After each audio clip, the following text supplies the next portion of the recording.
I would like organizations to have a sense of what's right and wrong and which lines they won't cross. And when they're considering strategies, they consider, is this a line we don't want to cross? And they kind of don't, because it's very easy to get caught up in the moment of ROI.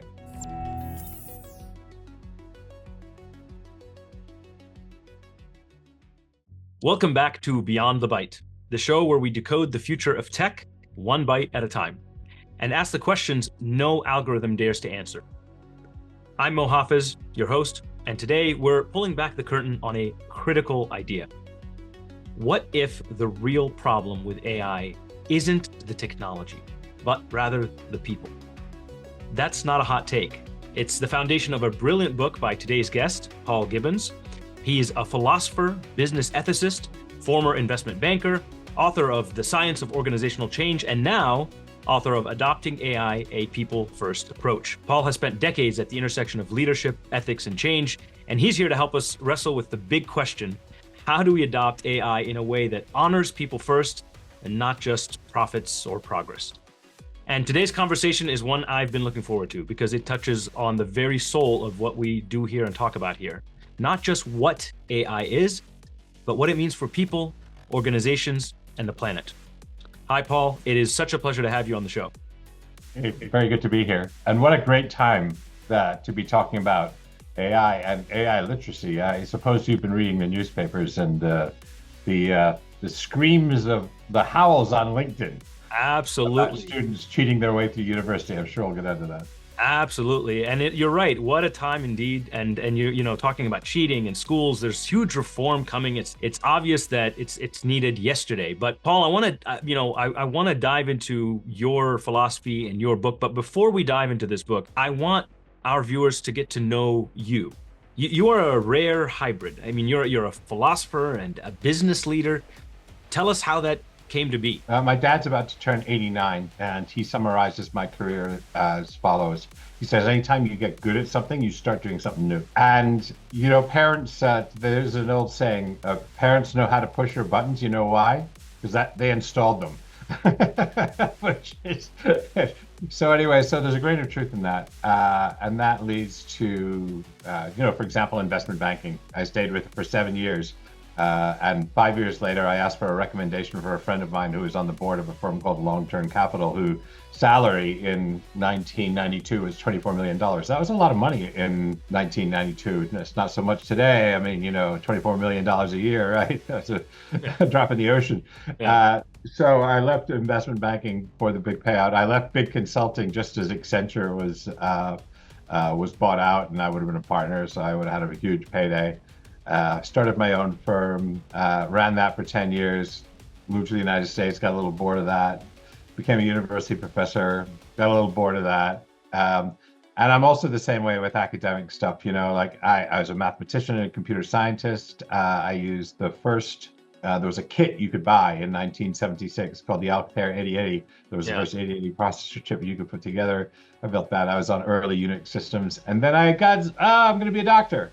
Yeah. And then I pursued pre-med for 3 years, I'm going to be an economist and a banker. And then I did that for a few years. And then I was an organizational psychologist. And then I was an economist. And then I went back to school for a degree in neuroscience. And then I went back to school for a degree in philosophy. So it's a documentation, did a search and replaced SAP with AI. We have to ask the question is whether that's good enough for AI. That's a question we'll get into because is it a technology and a tool or is it something different? That's the question.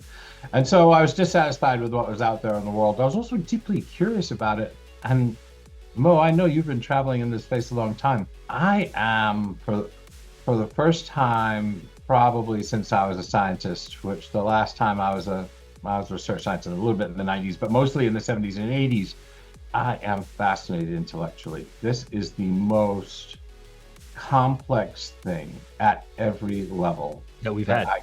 Yeah. Like the math and and I'm not a math guy, but back propagation and all the crazy algorithmic stuff you have to understand, and stochastic processes and, recursive algorithms and yada, yada, yada. If you want to go there, there's plenty to find, right? Yes. At the architecture level, at the vertical use cases level, at the horizontal use cases level, incredible common thousands of apps that a CEO or CMO could look at that today.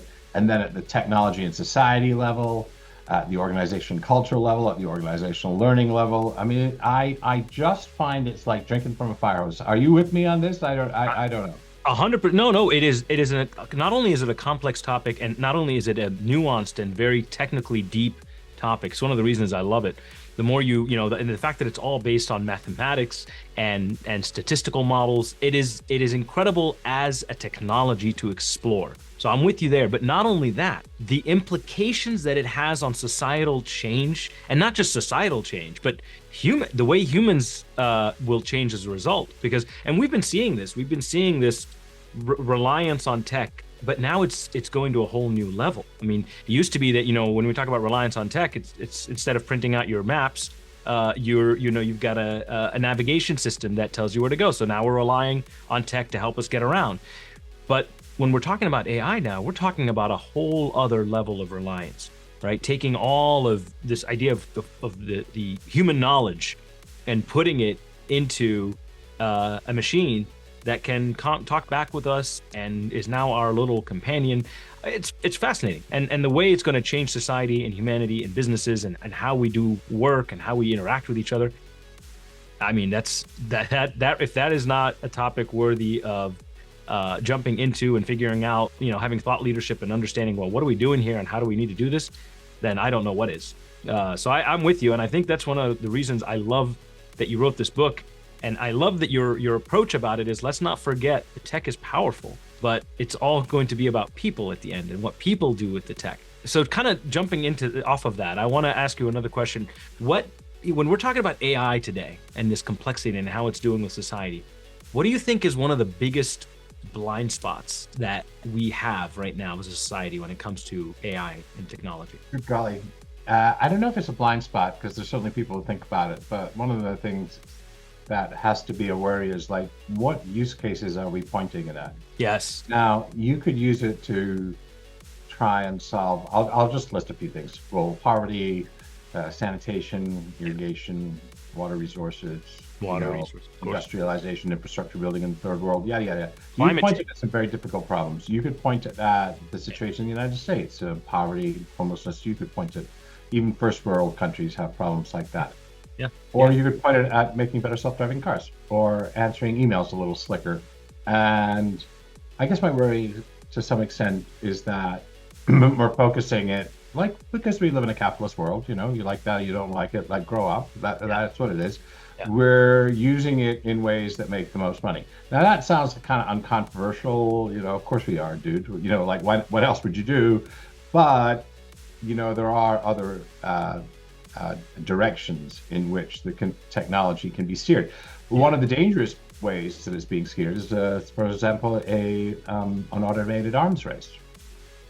So yes. I don't really go into this much in the book. It's actually, I'd really love to write a book on this stuff. But lethal autonomous weapons systems. And we have a lot of sci-fi stuff in the book. I don't want to apologize for that, because science fiction thinkers since the time of Isaac Asimov, in 1947, he wrote I, Robot.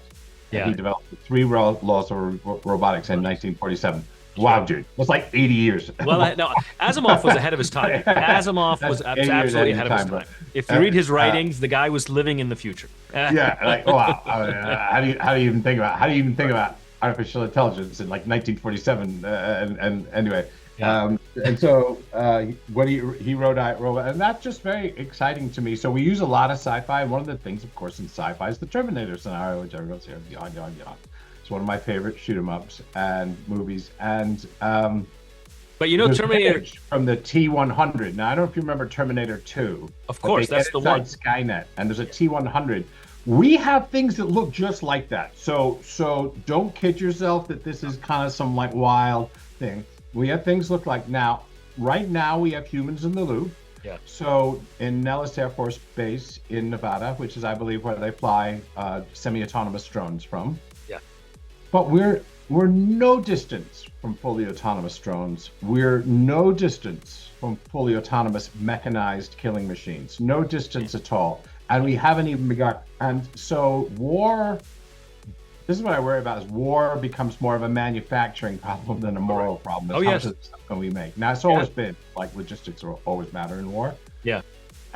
So, and that I, the government of the United States and the government of China and, no doubt the government of Russia also are going hell for leather at trying to make more lethal autonomous weapon systems because you can conduct the process of operations. war Yeah. without killing your own people. Not only that, without Yeah. potentially traumatizing. I mean, we talk about even people removed from combat, like drone pilots. Let's say, okay, Yeah. well, they don't, we don't have to worry about sacrificing anything. It's all just tech at the end. There's a real problem with pilot fatigue, but also trauma as a result And there's an of emotional the cost image, to that. emotional cost. You know, So if you can have the machines just handle it without having the humans ever see it, well, that's just so much easier, right?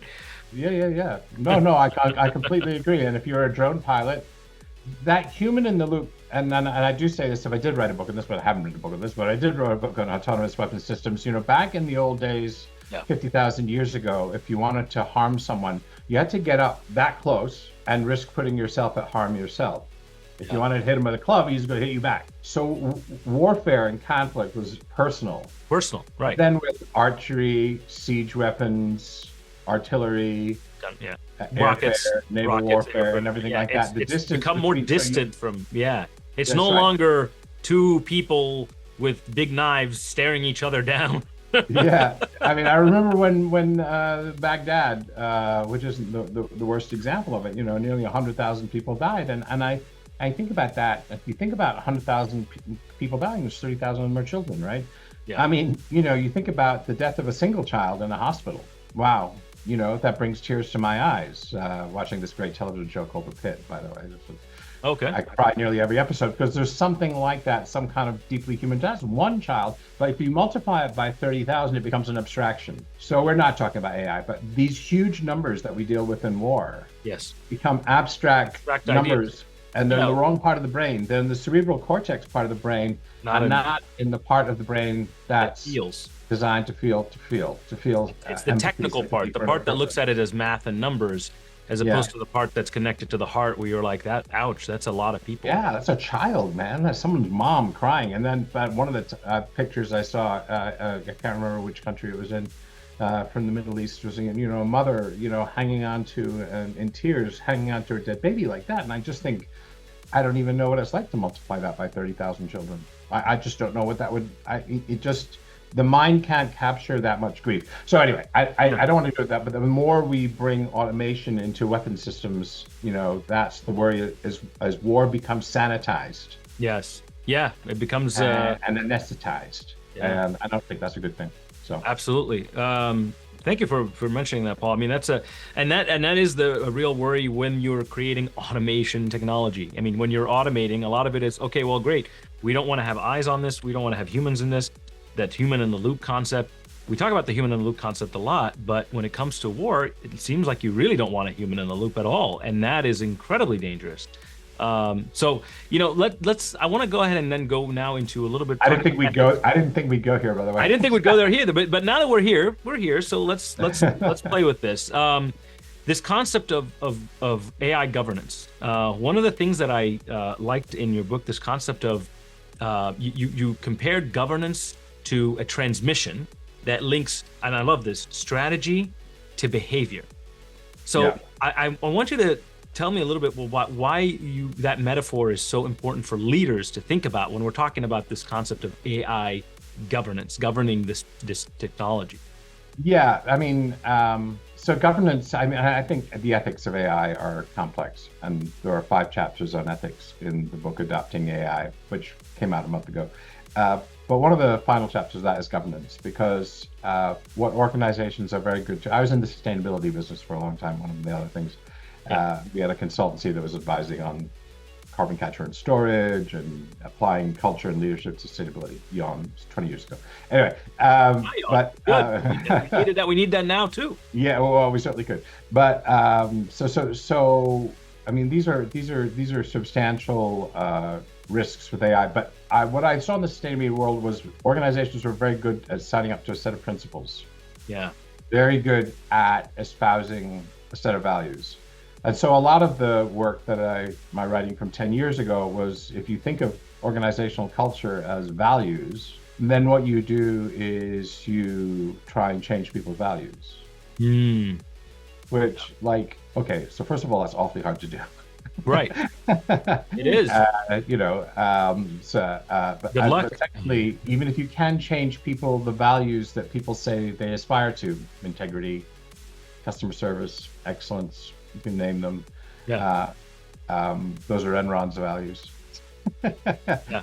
So it was very easy, I found, in the sustainable businesses to sign up to a set of principles, and a lot more difficult for them to actually put those principles into action. Yes. And into behaviors. And so what you get is a lot of bullshit, right? Yeah.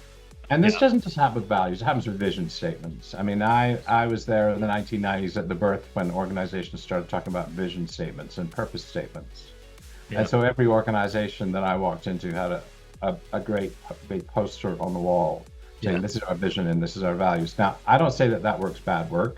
Yeah. But they were understandably the source of much derision and cynicism from employees, because if you have a value like, I don't know, respect for the individual, something like that, and the leaders behave like jerks, then you're not, that's right.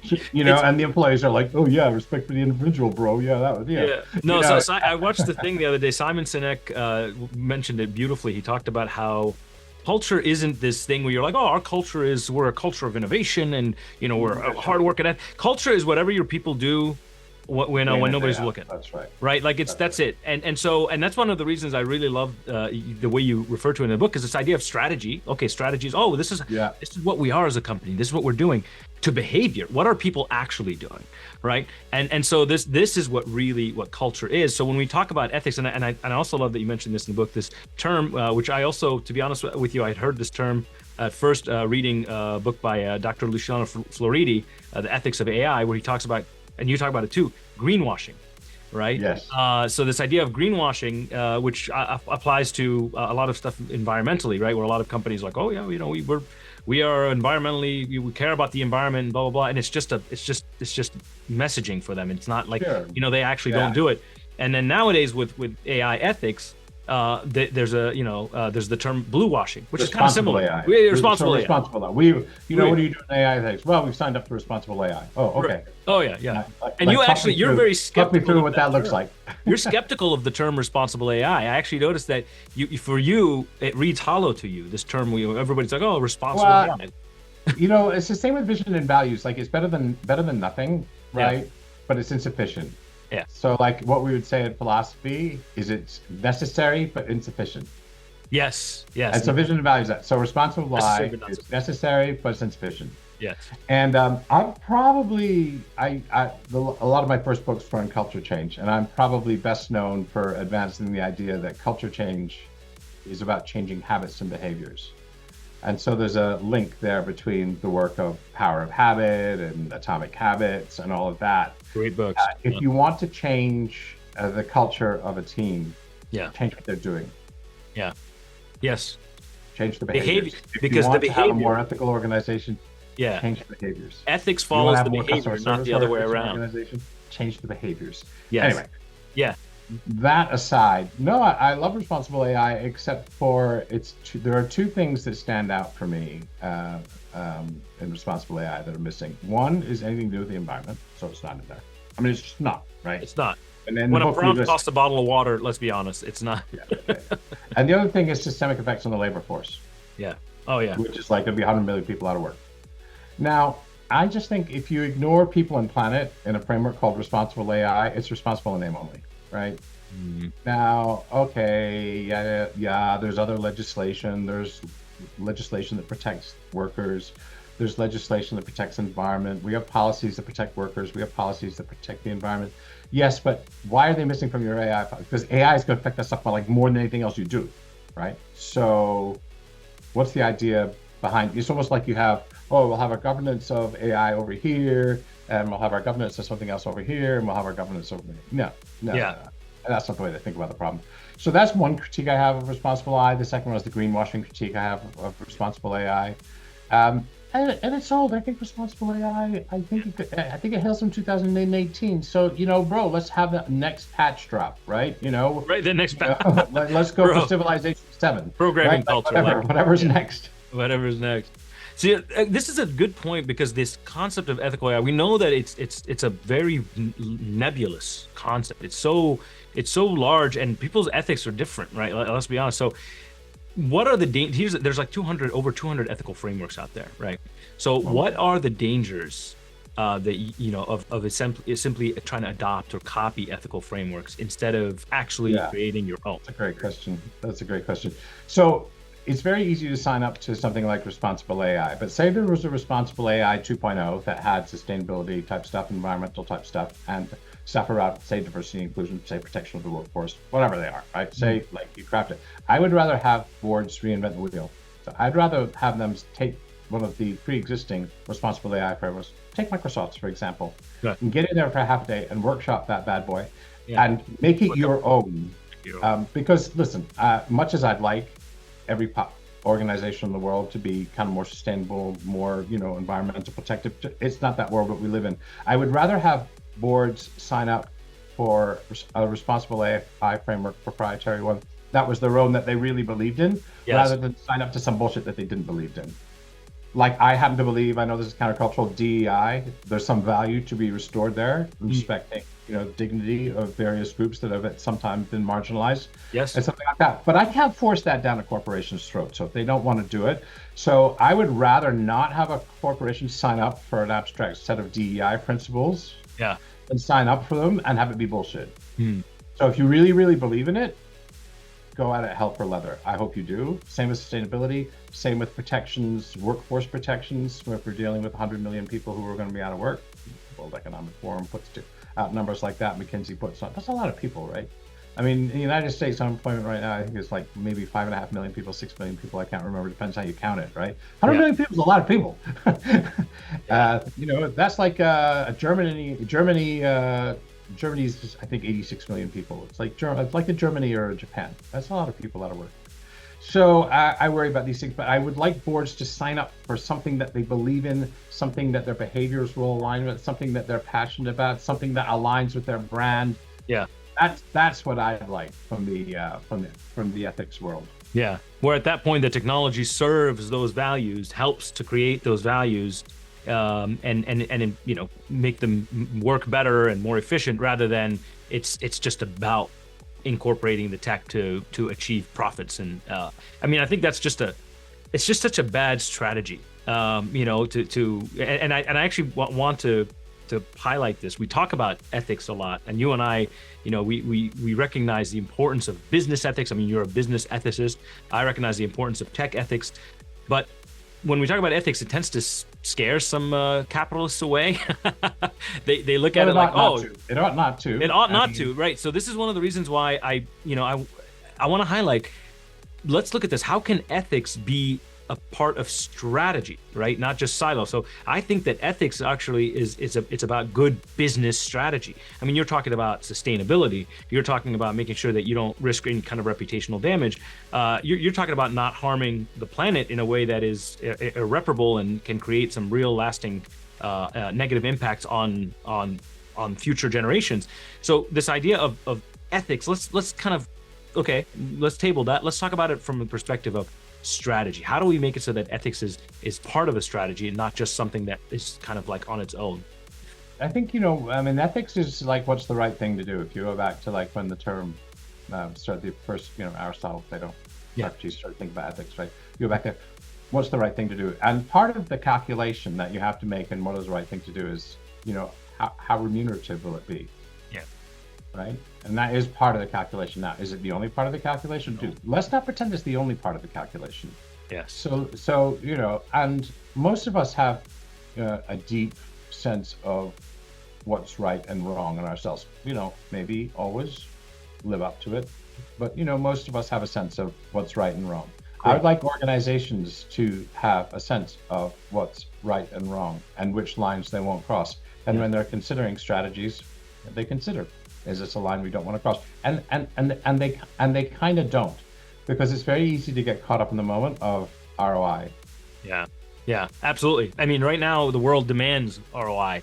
It's to keep up with the pace. And that's fine, and that's good. And people who risk their capital should generate a return. I mean, that's a fundamental principle I don't want to say economics, but certainly capital economics. It's like you're entitled, if you take risk, if I pony up $1 million, to You're help you entitled to start the a profits business, that and your come. business does well, I'm entitled to a piece of the action. I mean, Correct. that's normal, right? Yes, that's right. What's normal is that's not the only decision. Yes, not the only consideration. I love that. It's so simple. You break it down so simply, Paul. I mean, it's just that simple. It's like, yes, it is part of the equation. It just cannot be the only one, and it certainly can't be the end goal. This is, I think, it's fun. I taught an MBA class to them for a couple of years, right? And they were like, they show up there and day one, and they're like grown. Oh my God, this is mandatory. I can't get out of this damn MBA program without learning this BS or talk about ethics or something like that. We had so much fun talking about issues that we really don't talk about in classrooms enough. Yeah, what is fair? What is fairness? And they, I have a view on these things, but I don't want to shove a position down my. No, and you want to hear other people's opinion. This is interactive. You want to see what does that mean to other people, right? As I say with my children, it doesn't matter what I think the right thing to do is. You're an adult or nearly an adult. It's like, what do you think the right thing to do is? And with my students, it's like, I may have a certain set of principles that are, centrist or left of center, perhaps in the United States or something like that. But I don't insist that you live on them, but I insist that you have the tools to think through from your own set of values what the right thing is to do. Yeah. I don't want you to have my values, but I want you to be able to be a better executor of your values. Yes.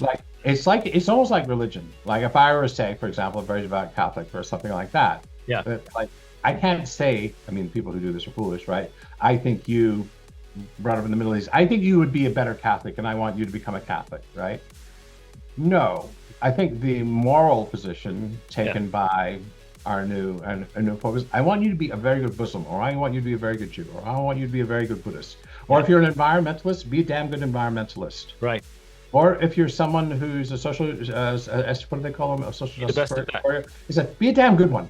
Yeah. Like whatever you believe in, be effective and be passionate about it and be committed to changing it. Yeah. And don't. I'll never be a devout Muslim, but I hope that you are. Right. I don't know if you're observant or not, but whatever.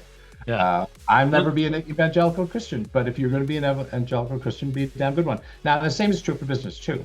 If your business principles are X, Y, and Z, just be good at them. Yeah. Make sure you live that stuff day in and day out. It's true. It's this aspect of truth, Paul. I mean, it's this like live your truth. If this is something you truly believe, then if you believe it, then live it. Live it like it's truth. Yeah. And be truthful to yourself about it. This actually brings me to as a business, that's what I hope businesses do. Yes. Is they have their own ethical code of conduct. Yes. It may not be one that I like or aspire to myself. Tough bananas, but I think doesn't really matter. But do it well. Yeah. Do it well. Do it well. And do it well. And this is the maybe a more faithful part of me, but do it well and do it well that in a way that does good. That spreads goodness, not you know what I mean. So part of goodness is shareholder return. That's right. That's part of being good. That's part of being a good manager. Yep. So this is actually a really good segue to what I want to then highlight a little bit, which is this aspect of the human aspect, the human advantage. And you talked about having beliefs and being really good at that thing that you're good at. So nowadays we have AI that has been trained on so many things. It can write books, it can write poetry, it can write like Shakespeare, it can do so many things that humans thought only humans could do. So we're getting to a point where the tech is it's mimicking, Alan Turing really, this all started with can machines think? And it's like, well, we can get them to mimic human intelligence. So now here we are mimicking human intelligence. Fantastic. And we're doing it AI is doing it very well. But now that's going to show us what it means to be human, because we've got a lot of things. This machine now can copy us so well. So you in your book actually mentioned that AI fakes empathy, whereas humans live empathy. What is now you're into really nasty philosophical territory. Yeah, I know. I wanted to go there because we're talking about, okay, so if this is a machine that can act so much like us, why if it can take care of the elderly and in nursing homes and perhaps do a better job of faking empathy than some humans, you know what I mean, do, because they're checked out. Where is the human sweet spot in the AI world, right? Where is this the nice human machine collaboration that plays nicely and is not weird in one direction or another. If you want to have a good pissing contest on LinkedIn, talk about AI and art, or talk about AI and therapy. Oh yeah. Because there are people, and I don't say that this is an irrational position, but who think that that's for something to be art, there has to be a relationship between the observer, me, and the artist. So in a sense, if I'm, and that's very human. So even if it's a Picasso or a Da Vinci, something like that, there is a relationship between the human to human, and the artist that's expressed. Yes. That's a noble enough view. I don't happen to super subscribe to it. Like, so I said to someone, don't subscribe to it. What would you do if you found out your book was written by AI? I said, I wouldn't give a damn. Why would I care? If it's a good book, it's a good book. If it's a bad book, it's a bad book. Like, I don't care who wrote it. Painting's a good painting. Now, what I'm saying is I'm kind of secularizing it, saying it's not about the human to human relationship. It's not about my relationship with Hemingway or my relationship with James Joyce. Yeah. It's like, is it good in some abstract sense? And most people find that blasphemous. So if you want to have a good argument, with someone on LinkedIn, start to talk about that. The same is true with AI, not just in the creative space, but in the therapy and the coaching space. Yes, absolutely. It is really, really good. Yeah. It is actually. It is actually. And this is a scary. I was actually thinking about that just this morning. I was I was awake early in the morning. I was sitting there, and one of the thoughts I had today. Interesting you say that. It's like, well, AI can really analyze your psychological states, and based on some of the psychology science we've taught it, it can pick up on things better, right? But then again, I'm like, okay, now we're talking to a machine to find out about our internal mental states, and it's it's also on the one hand, it's like, yeah, it is good at that, but on the other hand, it's like, is that a good thing? Is that a good thing? People find that horrifying, right? Well, I do and I don't. I don't find it horrifying if I'm talking to an AI that I control, that's like sitting on my local machine. It's like let's call it my little robot, my personal robot. But however, when we look at AI in terms of like the public, the frontier models like OpenAI's ChatGPT and Anthropic's Claude and Google's Gemini, there's an aspect of we are uploading a part of who we are to this digital, genie. You know what I mean? That ship sailed in the early 1990s, though. So, like, whatever. Yeah, but we're doing it now on a greater level. I mean, now it's like direct. Like, for example, I have a question for you. Would you trust an AI life coach? I have an AI life coach. Oh wow, okay. So that answers that. I'm just playing around with some things. Now that the book is finished, I've said to I call it my girlfriend ChatGPT, right? Kids are like, it's not your girlfriend, that's a computer. But anyway, there's a movie called Her. I said, here are my goals and my priorities, my strategies, right, that I'm executing right now. I'd like you to criticize them. Yeah. I'd like you to think that they're coherent and they're aligned. I'd like you to help me with a plan for each of the 5 or 6 things that are important to me in my life: family, finance, wellness, keynote speaking, book authorship, right? So it has a list of my goals, and right now I'm doing this partly because God knows I need it, but I'm also doing it because it's an interesting thing to do, and this is the future. Now, here's the interesting philosophical question, right? If AI uses the same words as the best psychotherapist in the entire world would use when it's listening to you or talk about something, I understand you feel that way.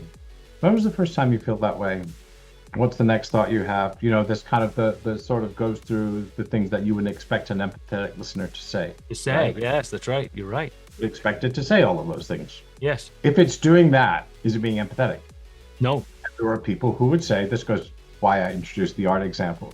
Of course not, because it doesn't have the limbic system. It doesn't have the shared experience of being human with you. But it can fake it. So whatever it says, whatever words come out of its mouth, they're empty shells compared to what if they came after a human's mouth. And I think about that and I think, okay, that's a reasonable thing to say. But then if I'm finding use value from it, like I said, like reading the best book I've ever read, I don't care who wrote it. If I'm getting use from it asking me questions that mimic human empathy, and if when I'm talking to it, I'm feeling understood, I'm feeling heard, I'm feeling supported. If all of that's true, if it checks all those boxes, then what's the problem? Let me tell you something interesting about therapy. So there are sort of therapy wars, right? There's Freudian, there's Adlerian, there's Jungian psychotherapy, and that's like takes us up to the 1950s, right? There's Rogerian, there's Ericksonian, there's yada yada. There's Beck cognitive behavioral therapy. Maybe that's a more recent thing. So there are probably, I don't know, 20 to 40, let's say, mainstream thoughts of therapeutic intervention with people. Do you know what's interesting? There's almost no difference between the effectiveness of any of these 20 to 40 despite the wars, because you know what produces the therapeutic benefit, and this won't surprise anybody, it's being listened to. It's being engaged in a supportive, helping conversation. And isn't that interesting? So it doesn't matter if it's cognitive behavioral therapy or Freudian psychodynamic therapy, it doesn't matter. And that I find is really interesting, because the benefit is being listened. So, you know, if you feel listened to, if you feel supported, if you feel heard, if you know, all of those things that AI can mimic, and you get use value from it, do I care that it's a computer? And then someone would say, well, you're missing the human, the limbic system to limbic system connection.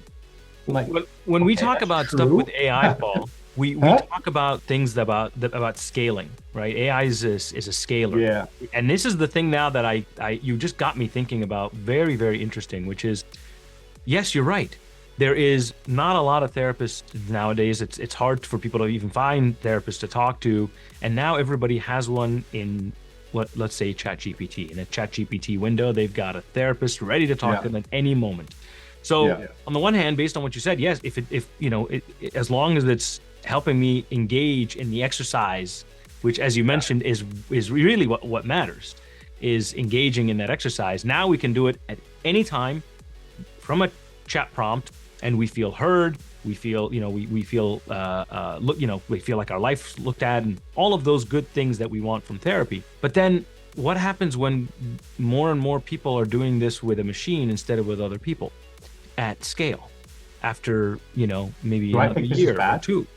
No, I think it's amazing, because here's what's true, right?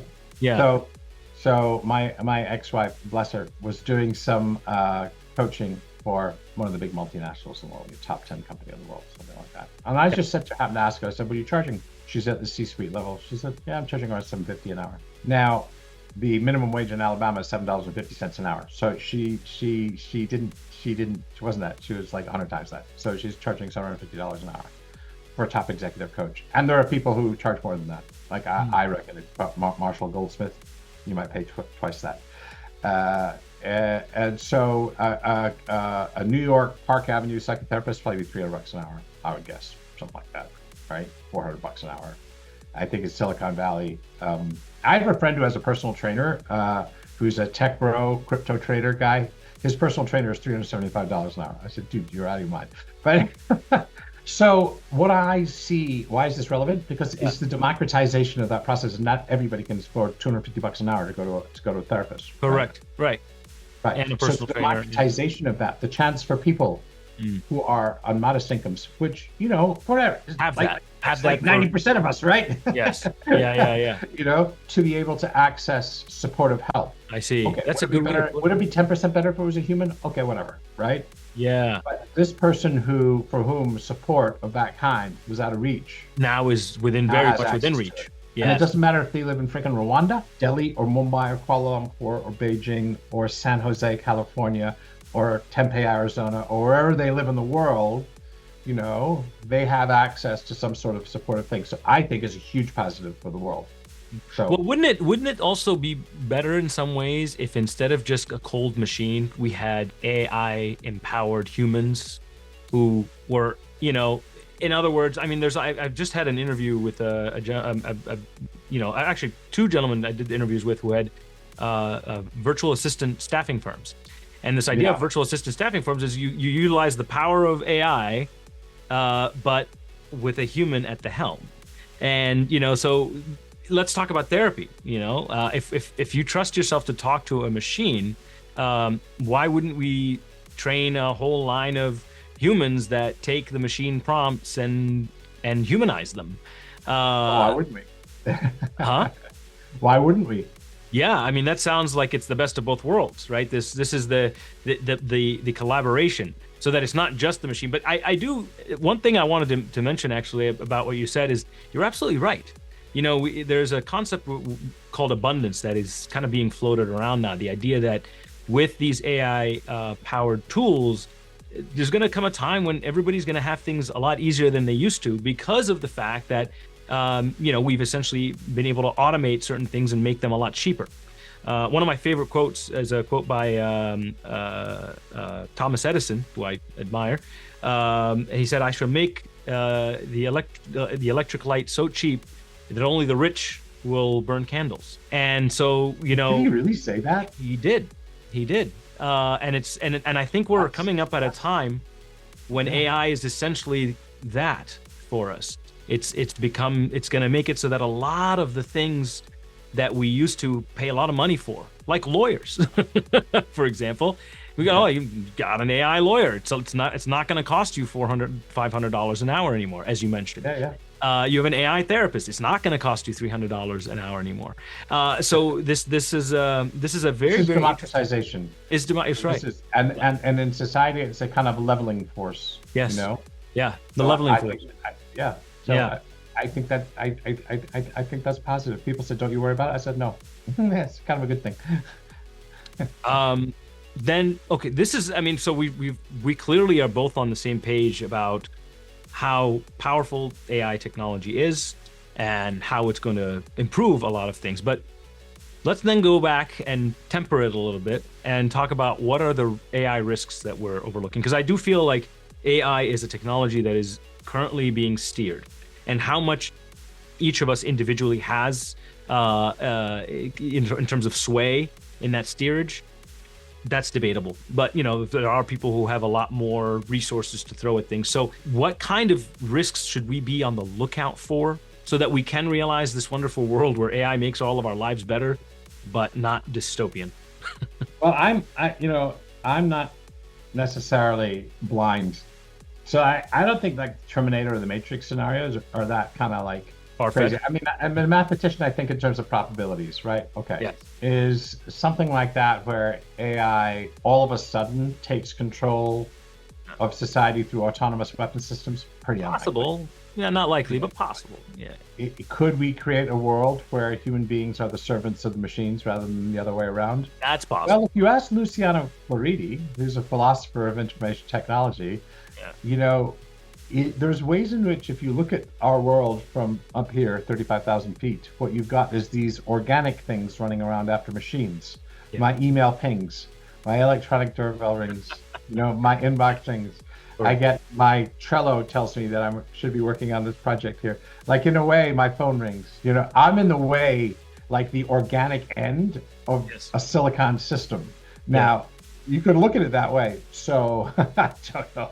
Most people are like, okay, that's not the way it is. But it is. Some days it's me running around after my computer rather than my computer. Or when people wake up in the morning, one of my pet peeves. I had one of my guests, Harriet Pellereau. We talked about this. She's all about digital habits, and she's the CEO of this company called Mind Over Tech.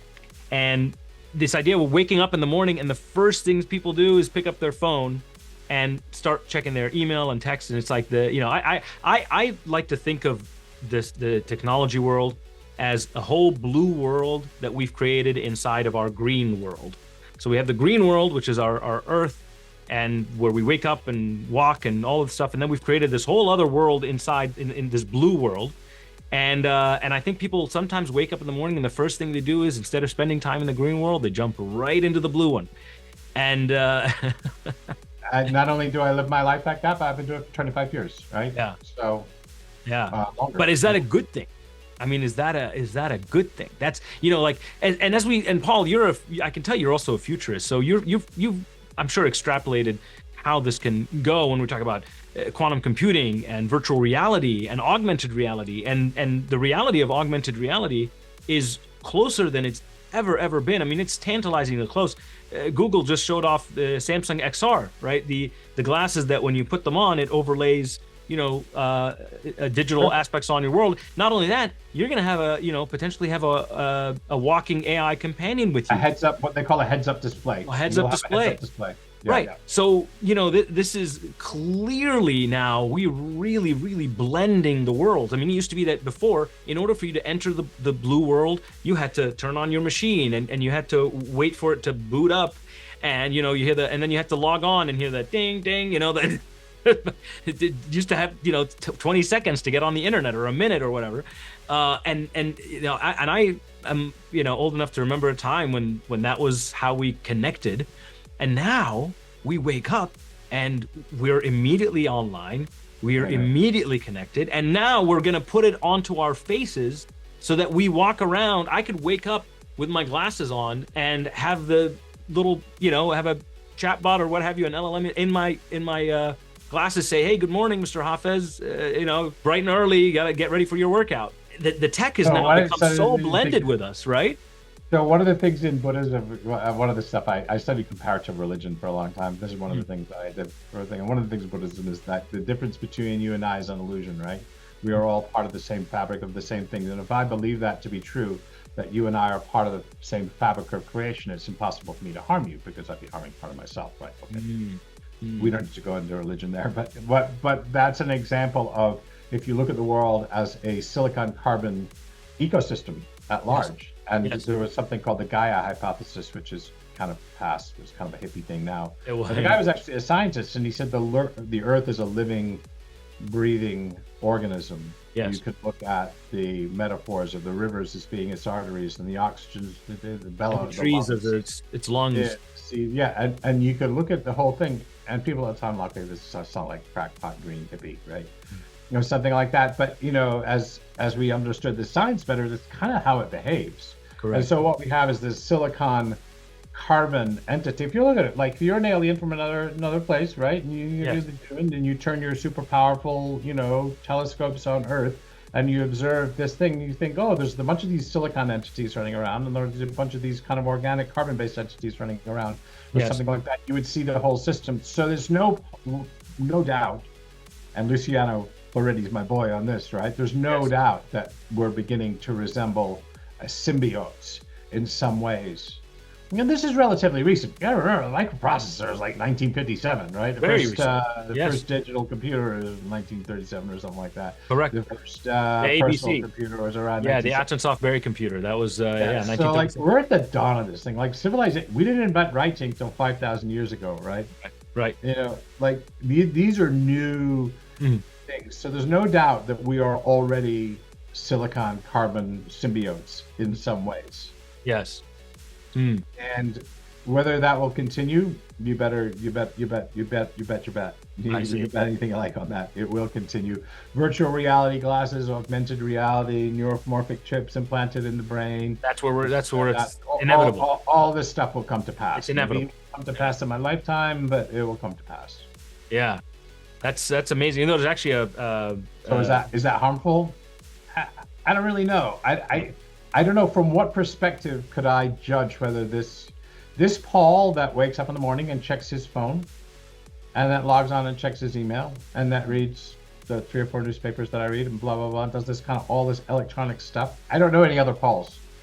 So it's hard for me to know from what perspective I would evaluate whether there's something missing from life, there's some loss from the pre-silicon world that I lived in the 1980s. Yeah. When I had to actually meet people face to face. It's hard for me to say. I don't feel like emotionally like, how I let myself become this kind of, tool of the silicon world. I don't feel that way. Yes. But when my children look at their smartphones during dinner, I feel differently. No, I appreciate that very much, Paul. I mean, you're the way you and this is part of embodying your beliefs. I mean, this is what I wanted to get to the heart of it, right? And it's funny that we've come full circle here, where we're going back to it. And you see this as inevitable. I like that. I mean, you see this as this blending, this fusion is not unholy. It was always meant to happen, and we're just kind of following along. And it's an interesting and also exciting way to look at the future. I mean, a lot of us that are nerds and geeks, and this is what we've been waiting for. This is the moment we've been waiting for, right? Where we have our digital assistants and our robots, and I mean, I joke about being part machine one day, but that's it's not everybody likes that joke. They don't like the idea of having, technical augmentations, so to speak. But it's definitely one worth considering. Now, I have an interesting question for you before we wrap things up. Do you believe that AI is soulless, in that it's essentially, because a lot of people ascribe, we're talking about the potential we're on the brink of artificial general intelligence, AGI, general intelligence, which is supposed to be essentially the equivalent of human-like intelligence. And then there is this other term that I love when people talk about it, and I love listening to people talk about it, no matter how they view it. It's enjoyable because this term of artificial superintelligence, where we have something so smart that we should be listening to it. What do you, and we've seen this in sci-fi films. Do you believe that AI is an entity, or is it simply a soulless calculating machine that is just capable of and knows, it will one day will just know way more than we do? And human machine collaboration. The reason I'm not religious any longer is I don't believe in things like souls. But I don't believe there's a soul thing. Like everybody talks about it. Now, you can use the word soul as a metaphor. Yeah, the soul of a basketball team, or that. But you don't believe in the soul or great soul. But I don't believe in form of us. Yeah, I'm a hardwired kind of atheist kind of dude. But I also spent 10 years of my life studying religion, so whatever. Anyway, but will a superintelligence have a soul? Well, not clearly in any way that I think my historic religion, Catholicism, or your historical religion would define a soul. Of course, like impossible, right? Right. So in that sense of the word, no. Yeah. Clearly no, right? Okay. By definition, no. Yes, right? By definition, no. A silicon entity, wasn't created by the Almighty. Yes. Probably not gonna have a soul, right? Correct. Probably. Exactly. Probably, right? Yes. On the other hand, I like it. On the other hand, but on the other hand, will it develop the things that we see as manifestation souls? Personality, values, vision, memory, purpose, meaning, direction, intention, personality, goals. Yeah. Sure. For sure, it will have all of those things. Yes.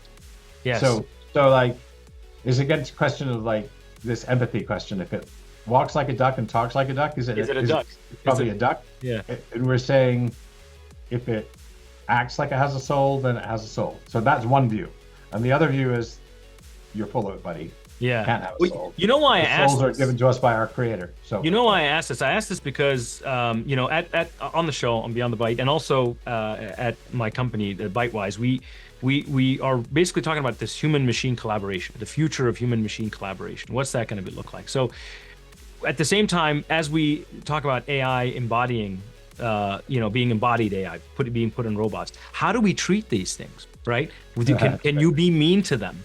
Or does that, you see what I'm saying? This is this aspect of when we one day look at a walking, talking chat GPT, when we're looking at a machine that can talk back to us, just like we talk to these, chat interfaces. How do we, what do we think? Are you just a soulless machine? I don't care if I beat you up, there's no cruelty here. No matter how lifelike you may look. So I'm from a religious perspective. So Buddhists say if you treat your AI that way, as a bully or as abusive, what you're doing is you're practicing being a bully and abusive. I see. So it's on you. It's like it or not, back at you. Back in the organic world, you practice that. These are things that you practice. Yeah. Mindfulness. You practice being mindful, right? Correct. So that's one way of looking at it. And so that. I say please and thank you and would you mind to it, and I use the manners and practice maybe even better manner than I am with it as well. Why? Because I'm practicing being respectful. Even though it costs millions of dollars, according to OpenAI. Yeah, sure. Because every little word of please and thank you that has to be, it costs like dough.